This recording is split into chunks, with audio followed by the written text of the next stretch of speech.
Live from Studio 2A in Pix Plaza, you're watching the Pix 11 Morning News with Sukanya Krishnan and Scott Stanford.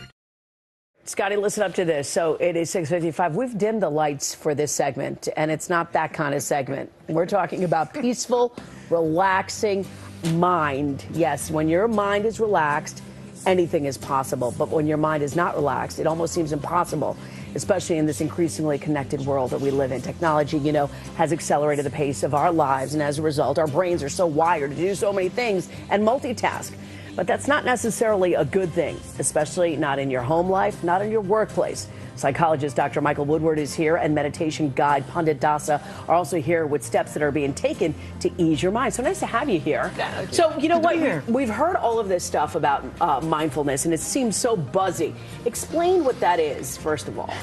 Yeah, I mean, Pandit, you could talk about what it is. Basically, mindfulness means to become aware of your thoughts and emotions and come into the present moment, because most of the time we're not in the present moment. We're either planning the future or we're stuck in the past. Yeah. So mindfulness really helps us declutter our mind so that we can be a little bit more stress-free and a little bit less anxiety. It's kind of like closing all the apps on your phones, because that slows your phone down. So we have a lot of apps running in the back of our mind, and a lot of them aren't necessary. So mindfulness helps us close those apps so we can focus more on the present moment. All right, calms the body, decrease stress, reduce anxiety, integrate emotions, relieve chronic pain.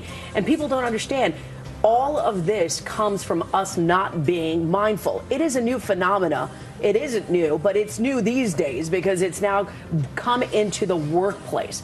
Talk about how that's the new phenomena. Yeah, I think, as Pandit says, look, it's a 3,000-year-old practice, but I think why it's coming into popularity right now is two things: simplicity and science. So in the U.S., certainly in corporate America, we like evidence to back up the things that we do. So the number of academic studies that have been looking into the mindfulness phenomena have nearly doubled in the last 3 years. Then on top of that, we have folks like Pandit talking about ways to simplify the practice of mindfulness. And then you got places like Google's, General Mills offering regular meditation training, meditation and mindful. Estimates it $1 billion industry. Wow, since 2015, and now we're in 2017, so you can imagine how those numbers have increased. So, Pandit, my question to you is, if people are watching right now, I mean, they're going into their workday, what can they do right now to set themselves for a day that's fulfilled and not empty?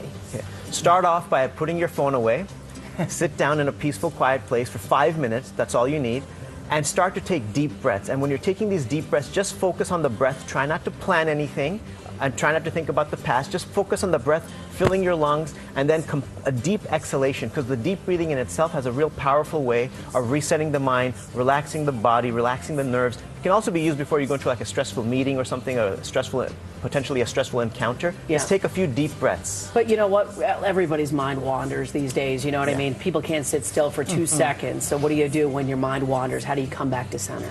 Well, just come right back without getting upset that, oh, my mind wandered, because the wandering mind is like a 2-year-old child. It's going to keep wandering. Right. Just keep bringing it back, and every time we bring the mind back, that's strengthening our mind, just like it's a muscle. So the more push-ups you do, the more you can do. So the more you practice bringing it back, the stronger it becomes. Why do you think this is better in creating a work environment, not only an employee that's happy with their life, but an employee that's fulfilled ultimately is going to give you more?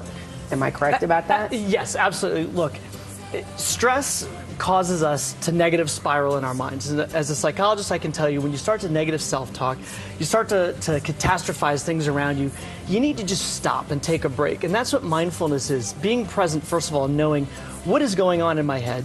Pay attention to it, stop, just take some breaths, breathe.